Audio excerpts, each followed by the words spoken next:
MCHRD, Director General, Retired Chief Secretary, శ్రీమతి శాంతాకుమారి గారి నేతృత్వంలో group 1, group 2 అధికారుల శిక్షణ కార్యక్రమాన్ని నిర్వహించి ఈ కార్యక్రమంలో నాతో పాటు తెలంగాణ రాష్ట్ర ప్రభుత్వ సలహాదారులు వేం నరేందర్ రెడ్డి గారిని ఆహ్వానించి 43 రోజుల మీ శిక్షణ కార్యక్రమం విజయవంతంగా ఈరోజు పూర్తి చేసుకొని ప్రజా జీవితంలోకి ప్రజల యొక్క సమస్యల్ని పరిష్కరించడానికి సర్వం సిద్ధమై తెలంగాణ నలుమూలల పనిచేయడానికి వెళ్తున్న మీకు అందరికీ మనస్ఫూర్తిగా శుభాకాంక్షలు, అభినందనలు తెలియజేస్తున్నాను. మొన్న మీరు విద్యార్థులు, నిన్న మీరు నిరుద్యోగులు, ఈనాడు తెలంగాణ రాష్ట్ర ప్రభుత్వంలో అధికారులు.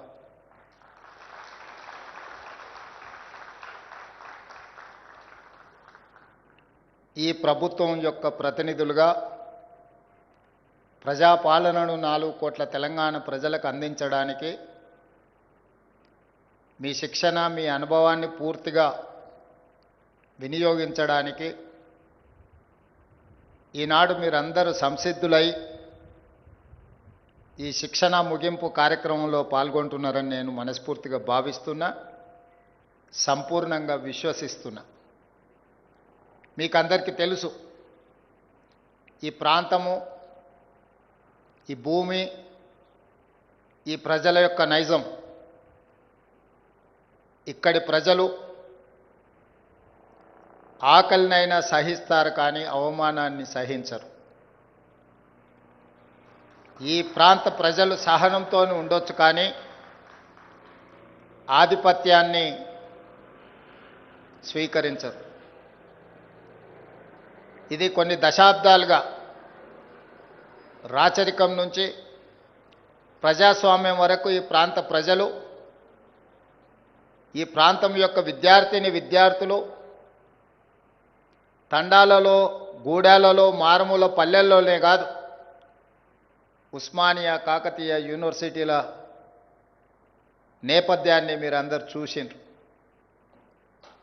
మీరు అనుకోవచ్చు, చాలామంది భావించవచ్చు, పాలకులకు వ్యతిరేకంగా కొట్లాడే వాళ్ళు శ్రీమంతులై ఉంటారు, అధికారాన్ని ఆకాంక్షించి తిరుగుబాటు చేస్తూ ఉంటారని.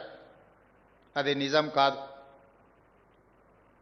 రామ్జీ గోండ్, కొమరం భీం ఏ రాజ్యాలో, ఏ మనులు మాణిక్యాల కోసమో కొట్లాడలే.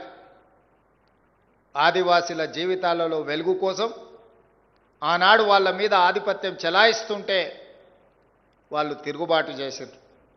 అంతకంటే వెనక్కి వెళ్తే కాకతీయ సామ్రాజ్యం మీద తిరుగుబాటు చేసిన, తలెత్తి నిలబడి కొట్లాడిన సమ్మక్క సారలమ్మ, జంపన్న గురించి నేను మీకు చెప్పాల్సిన అవసరం లేదు. ఈనాడు జనంలో నుంచి వచ్చిన వనదేవతలుగా ఈరోజు గౌరవించబడుతున్నారు. సమ్మక్క సారలమ్మ అంటే ఆనాడు కాకతీయ సామ్రాజ్యం చక్రవర్తులు వాళ్ళ మీద చెలాయించాలనుకున్న ఆధిపత్యానికి ఎదురొడ్డి నిలబడ్డానికే ఈనాడు వాళ్ళు వనదేవతలై మనం ప్రత్యక్షంగా వాళ్ళని కొలుస్తున్నాం.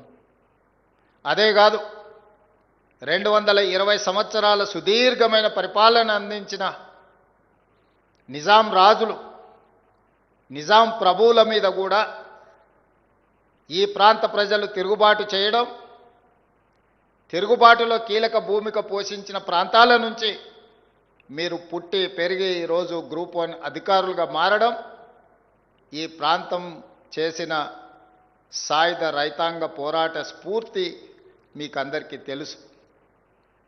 ప్రజాస్వామ్యం, ప్రజలకు స్వేచ్ఛ, ప్రజలు ఆశించిన సామాజిక న్యాయం, ప్రజలు కోరుకున్న సమాన అవకాశాల కోసమే పదే పదే ఈ ప్రాంత ప్రజలు కొట్లాడినరు, ఈ ప్రాంత ప్రజలు అసూలు బాసినరు, ఈ ప్రాంతంలో వేలాది మంది అమరవీరులుగా నిలబడ్డారు. అట్లాంటి ఈ ప్రాంతానికి, ఈ ప్రాంతంలో అధికారులుగా మీరు ఆ ప్రజల యొక్క ఆకాంక్షలను దశాబ్దాల పాటు త్యాగాలు చేసి నేల కొరిగిన వీరుల స్ఫూర్తితోని ఈనాడు మీరు అధికారులుగా బాధ్యతలు చేపట్టబోతున్నారు. అందుకే యువమిత్రులైన అధికారులకు నా సూచన ఒక్కటే, సమ్మక్క సారలమ్మైనా, రామ్జీ గోండ్ కొమరం భీమ్ అయినా, చాకలి ఐలమ్మ దొడ్డి కొమరయ్య అయినా, ప్రజాస్వామ్యంలో రావి నారాయణ రెడ్డి గారు లాంటి వాళ్ళు ప్రజల కోసం అహర్నిశలు కృషి చేసిన ఎవరినైనా స్ఫూర్తిని తీసుకోండి. రావి నారాయణ రెడ్డి గారు మొట్టమొదటి భారతదేశంలో జరిగిన పార్లమెంట్ ఎన్నికల్లో దేశంలోనే అత్యధిక మెజారిటీ, మొట్టమొదటి ప్రధానమంత్రి పండిట్ జవహర్లాల్ నెహ్రూ కంటే కూడా అత్యధిక ఓట్లు సాధించిన పార్లమెంట్ సభ్యుడిగా దేశ చరిత్ర పుటలలో ఘనకీర్తి సాధించిన బిడ్డ కూడా తెలంగాణ నుంచే. వారు ఈరోజున్న పార్లమెంట్ భవనాన్ని అత్యధిక మెజారిటీతో గెలిచిన రావి నారాయణ రెడ్డి గారి చేత పండిట్ జవహర్లాల్ నెహ్రూ గారు ప్రారంభించేపించారు. ఇది చాలామందికి తెలియని సత్యం. అంత గొప్ప కార్యక్రమమే కాదు, జమీందారులు, జాగీర్దారులు, భూస్వాముల చేతుల్లో ఉన్న లక్షలాది ఎకరాల భూములను అగ్రికల్చర్ సీలింగ్ యాక్ట్ తీసుకొచ్చి ఈరోజు పేదవాళ్లను కూడా భూ యజమానులను చేసిన చట్టాలను తీసుకొచ్చిన బూర్గుల రామకృష్ణారావు గారు, పివి నరసింహారావు గారు కూడా ఈ ప్రాంతం నుంచే ప్రాతినిధ్యం వహించారు. అధికారులుగా ఎస్ఆర్ శంకరన్ గురించి నేను మీకు చెప్పాల్సిన అవసరం లేదు. తప్పకుండా మీరు పోటీ పరీక్షలకు సిద్ధమవుతున్నప్పుడు చదివే ఉంటారు. ఇప్పుడు డీజీ గారు చెప్పిన మాటల్లో వినే ఉంటారు. ఇంతమంది స్ఫూర్తితోటి మీ జీవిత ఆశయంగా, జీవితంలో ఒక లక్ష్యంగా పెట్టుకొని ప్రభుత్వం నిర్వహించిన పోటీ పరీక్షలలో గ్రూప్ 1, గ్రూప్ 2 అధికారులుగా దాదాపుగా 6 లక్షల మంది, 3 లక్షలు గ్రూప్ 1కి, 3 లక్షలకు పైగా గ్రూప్ 2కి పోటీ పడితే అందులో గ్రూప్ 1 అధికారులుగా 3 లక్షల్లో నుంచి 562గా మీరు ఎంపిక అయినరు అని అంటే లక్షలాది మందిలో మీరు మెరుగ్గా మెరికల్ లాంటి విద్యార్థులు కాబట్టే ఈరోజు మీకు ఈ అవకాశం వచ్చింది. గ్రూప్ 2లో 775 మంది సెలెక్ట్ అయినరంటే ఈరోజు కొన్ని లక్షలాది మందితో పోటీ పడి ఈరోజు మీరు సాధించిన విజయం. మీకు తెలుసు, గ్రూప్ 1 పరీక్షలు నిర్వహించినప్పుడు కానీ ఉమ్మడి రాష్ట్రంలో 2011లో గ్రూప్ 1 పరీక్షలు నిర్వహిస్తే నియామక పత్రాలు నాకు తెలిసి 2019లో నియామక పత్రాలు అందించారు. 8 సంవత్సరాల సుదీర్ఘ కాలం పట్టింది నియామక పత్రాలు అందించడానికి. కానీ 2011లో నిర్వహించిన గ్రూప్ 1 పరీక్షలు 2025 సంవత్సరం వరకు దాదాపుగా 15 సంవత్సరాలు పోటీ పరీక్షలే నిర్వహించలేని పరిస్థితిలో ఉమ్మడి రాష్ట్రం కానీ తెలంగాణ రాష్ట్రంలో పరిస్థితులు ఉండే. ఆ నేపథ్యంలో మన ప్రభుత్వం మీరందరూ కోరుకొని, మీరందరూ కష్టపడి తెచ్చుకున్న ఈ ప్రభుత్వం మీ ఆకాంక్షలకు అనుకూలంగా గ్రూప్ 1 పరీక్షలను నిర్వహించి తెలంగాణ పబ్లిక్ సర్వీస్ కమిషన్ ప్రక్షాళన చేసి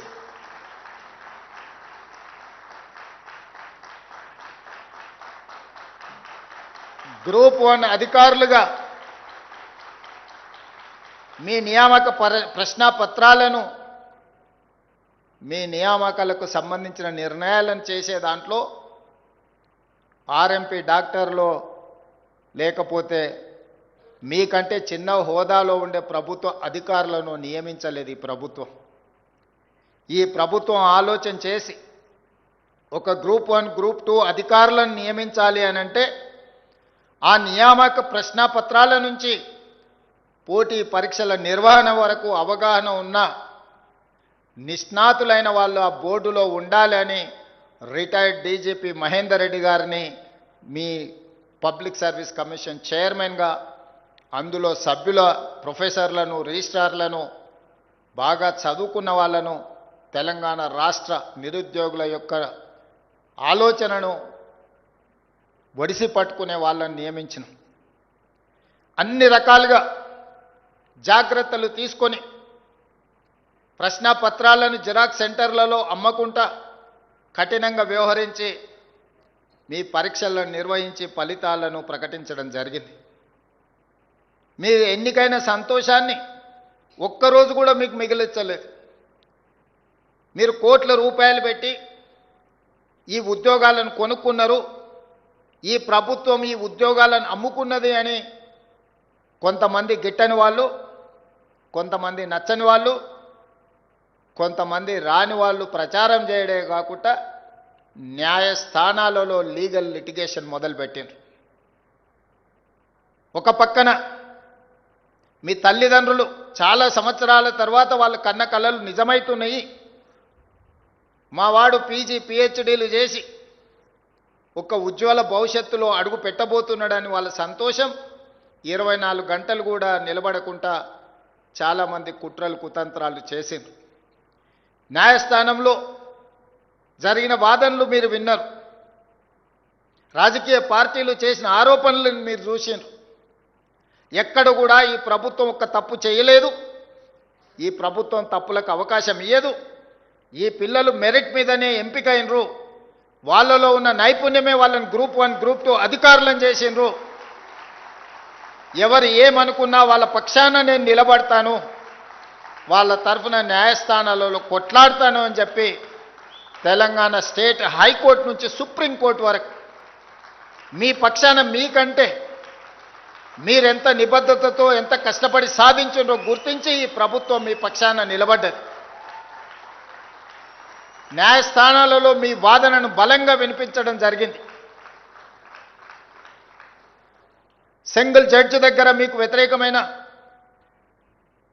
నిర్ణయం వస్తే డివిజనల్ బెంచ్లో అప్పీల్ చేసి మీ పక్షాన బలమైన వాదనలు వినిపించి అన్ని న్యాయపరమైన చిక్కులను ఛేదించి ఈరోజు మీ తల్లిదండ్రులు కన్న కలల సాకారం చేయడానికి మీతో పాటు ఈ ప్రభుత్వం కూడా సంపూర్ణంగా కృషి చేసి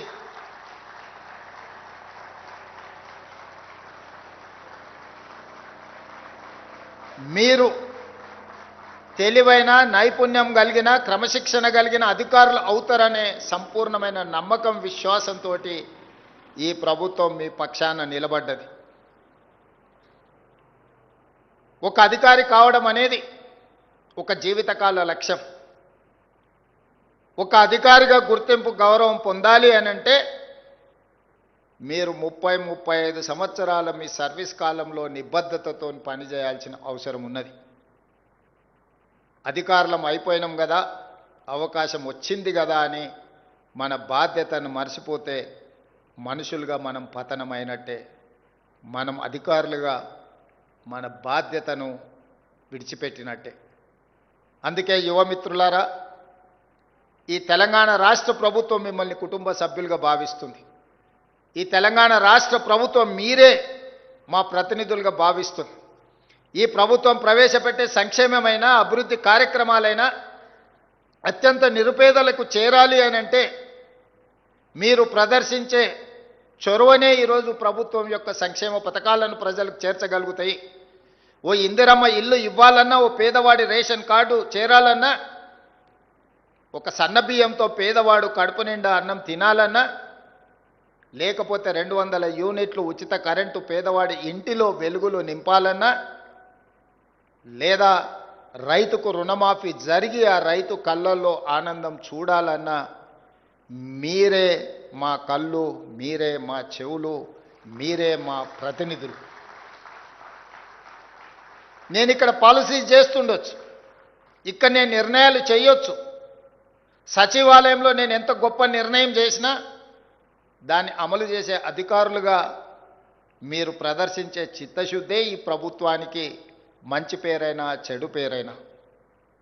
అందుకే ఈ శిక్షణ, ఈ ఫౌండేషన్ కోర్స్ 43 రోజులు మీరు ఏదైతే శిక్షణను అందుకున్నారో అనుభవజ్ఞులందరూ మీకు ఈరోజు పాఠాలు నేర్పినరు.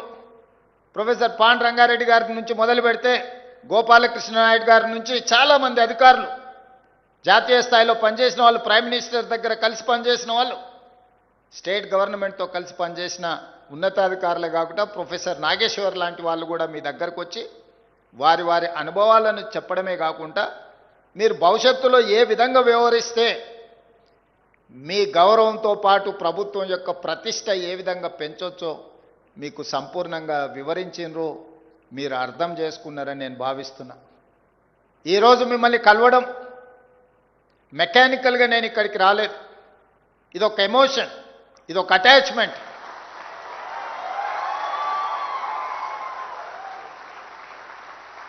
తెలంగాణ రాష్ట్ర ప్రభుత్వంలో మీరు చేరుతున్నది ఉద్యోగం కాదు, 4 కోట్ల తెలంగాణ ప్రజలతో కూడుకున్న భావోద్వేగం.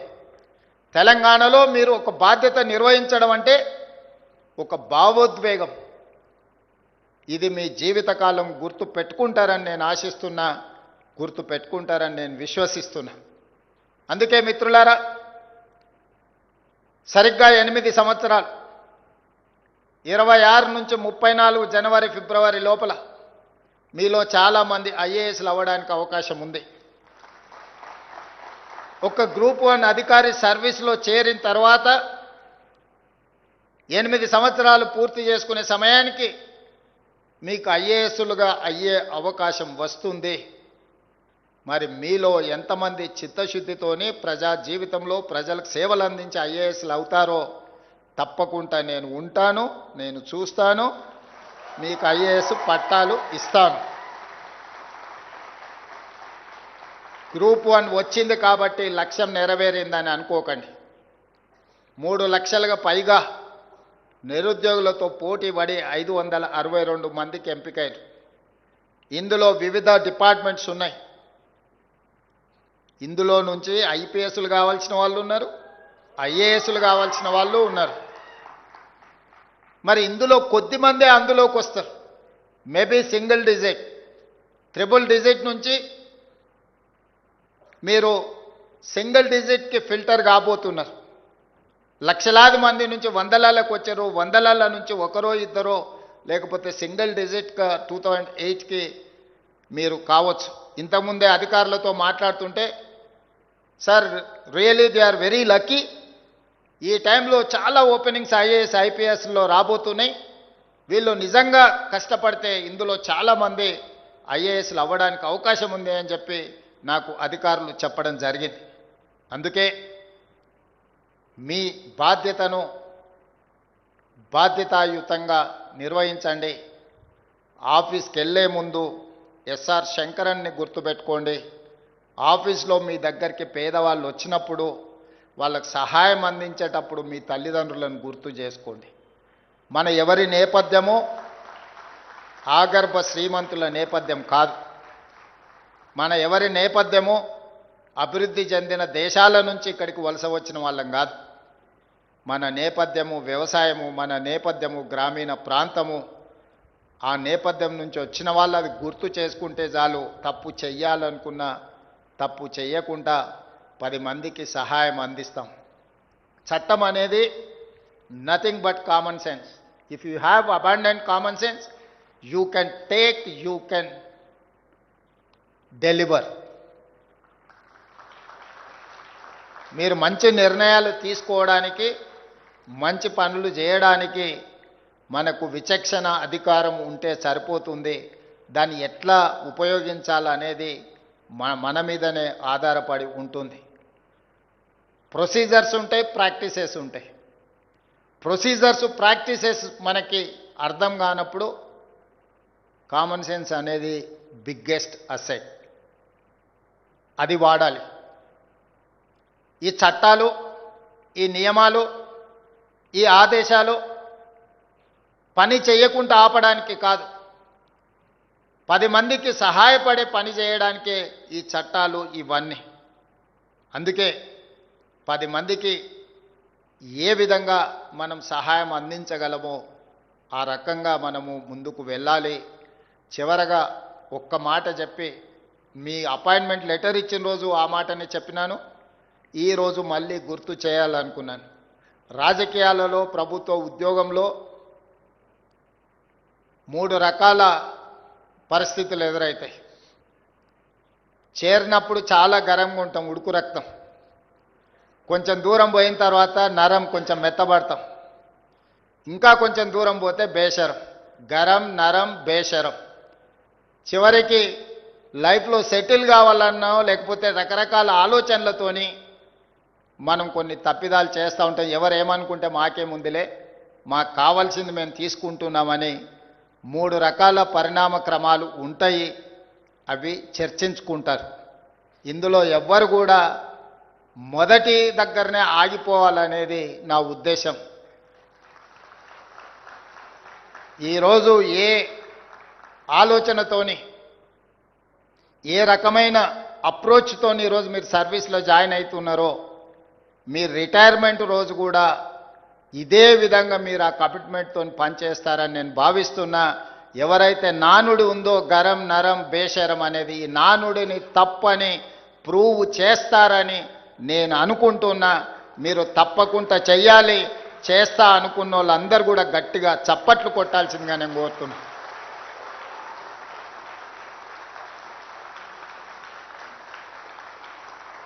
ఇక్కడ ఉన్న వాళ్ళకు కొంతమందికి పెళ్ళి అయి ఉండొచ్చు, చాలామందికి పెళ్లి కావాల్సిన అవకాశం ఉండొచ్చు. అమ్మాయిలకేమో అత్తగారింటికి వెళ్తే తల్లిదండ్రులను చూసుకోవడం కష్టమైంది.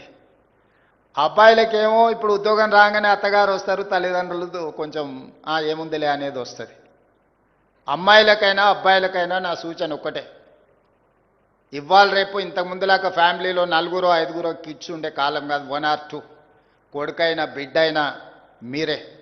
మీ తల్లిదండ్రులను గౌరవించడం, మీ తల్లిదండ్రులకు ఇవ్వాల్సిన మర్యాదతో పాటు వాళ్ళు వయసులో రెక్కలు ఊడేలాగా ఉపాధి హామీ కూలికి పోయి కూడా రూపాయి జమ చేసి మిమ్మల్ని ఇంత వాళ్ళని చేసి పెంచి పోషించండి. మీ తల్లిదండ్రులను బాగా చూసుకోండి. ఏ ఒక్క అధికారి కూడా నా చేతిలో నియామక పత్రాలు తీసుకున్న వాళ్ళను తల్లిదండ్రులను బాగా చూసుకోవడం లేదు అని నాకు తెలిస్తే మాత్రం నిజంగా నా ప్రయత్నం విఫలమైనట్టుగానే నేను భావిస్తా. ఒకవేళ అట్లాంటి సిచ్యువేషన్ వస్తే మిమ్మల్ని మీరు కరెక్షన్ చేసుకోండి. ఏదేమైనా రేపటి శాసనసభ సమావేశాలలో తల్లిదండ్రులను చూసుకో, వాళ్ళ జీవితాలలో 10-15% కోత విధించి వాళ్ళ ఖాతాలు వేయడానికి నిర్ణయం తీసుకోబోతున్నారు. ఇది ఆడపిల్లలందరూ సంతోషంగా ఒప్పుకుంటారు నాకు తెలిసి. ఎందుకంటే వాళ్ళ అత్తగారింటికి పోయినప్పుడు అత్తగారు మొత్తం జీతం అంతా ఇటే ఇవ్వమంటారు. కాబట్టి పెంచి పోషించిన తల్లిదండ్రుల మీద ఆడపిల్లలకు తప్పకుండా ప్రేమ ఉంటుంది. వాళ్ళు సంతోషంగా ఈ చట్టాన్ని స్వీకరిస్తారు. మరి అబ్బాయిల సంగతి నాకు తెలీదు. కాకపోతే మీరు కూడా ప్రిపేర్ అవ్వాల్సిందే. జాగ్రత్తగా చూసుకుంటే బాగుంటుంది, జాగ్రత్తగా చూసుకోకపోతే కోత పడుతుంది. ఈ 2 విషయాలను దృష్టిలో పెట్టుకొని మంచి శిక్షణ కార్యక్రమం, దీంట్లో ఇంకా కొంచెం ప్రాక్టికల్గా మీరు నేర్చుకోవాల్సింది ఉంది. రీసెంట్గా నేను కూడా స్టూడెంట్గా హార్వర్డ్ యూనివర్సిటీ పోయి వచ్చిన, మీకు అందరికి తెలుసు. మార్నింగ్ 7 నుంచి ఈవినింగ్ 7 వరకు క్లాసెస్ ఉండడం, అక్కడ సిస్టమ్ అంతా. మరి మీకు ఎన్ని గంటలు మీరు పార్టిసిపేట్ చేసిరో నాకు తెలీదు. అక్కడ మాత్రం మార్నింగ్ 7 o'clock నుంచి ఈవినింగ్ 7, ఆల్మోస్ట్ 12 hours కంటిన్యూస్గా ఉన్నాము. ఇది పెద్ద విషయం కాదు. కాకపోతే హార్వర్డ్తో నెగోషియేట్ చేసి వచ్చిన మీరందరూ హార్వర్డ్ వెళ్ళడానికి కష్టమవుతుంది. కాబట్టి ఈ ఎంసీ హెచ్ఆర్డి హార్వర్డ్ మధ్యలో ఒక ఎంఓయూ చేస్తున్నాం. వాళ్ళే ఇక్కడికి వచ్చి మీకు శిక్షణ ఇచ్చే విధంగా executive education classes Marri Chennareddy ప్రాంగణంలో జరగబోతున్నాయి. In principle they have agreed to come and teach in Marri Chennareddy. తొందరలోనే ఎంఓయూస్ అన్ని సంతకాలు పెడుతున్నాం. అంత కరెక్ట్గా ఉంటే రాబోయే 6 నెలల్లో రాష్ట్ర అవతరణ దినోత్సవం లోపల హార్వర్డ్ యూనివర్సిటీ మర్రి ఎంసీ హెచ్ఆర్డీకి రాబోతుంది. మీరు మళ్ళీ శిక్షణకు వచ్చినప్పుడు మీరు హార్వర్డ్ సర్టిఫికెట్ కోర్స్ కోసం, ఎగ్జిక్యూటివ్ ఎడ్యుకేషన్ కోసం మీరు అందరూ ప్రిపేర్గా ఉండండి. హార్వర్డ్ని కూడా హైదరాబాద్కి తీసుకొచ్చే బాధ్యత ఈ ప్రభుత్వం తీసుకుంటుంది. అందులో మిమ్మల్ని కూడా భాగస్వాములను చేస్తుంది అని తెలియజేస్తూ మళ్ళొక్కసారి అధికారులకు అందరికీ మనస్ఫూర్తిగా శుభాకాంక్షలు, అభినందనలు తెలియజేస్తూ మీ అందరి దగ్గర సెలవు తీసుకుంటున్నా. ఈ రోజుతోని మీ హాలిడేస్ అయిపోయినాయి. రేపటి నుంచి ఫీల్డ్లో మీరు, నేను, మనము అందరం కలిసి పనిచేయాలి. ఇది తెలంగాణ బంగారు తెలంగాణగా నిర్మించడానికి ఉపయోగపడాలి అని భావిస్తూ సెలవు తీసుకుంటున్నా. ధన్యవాదాలు మిత్రులారా.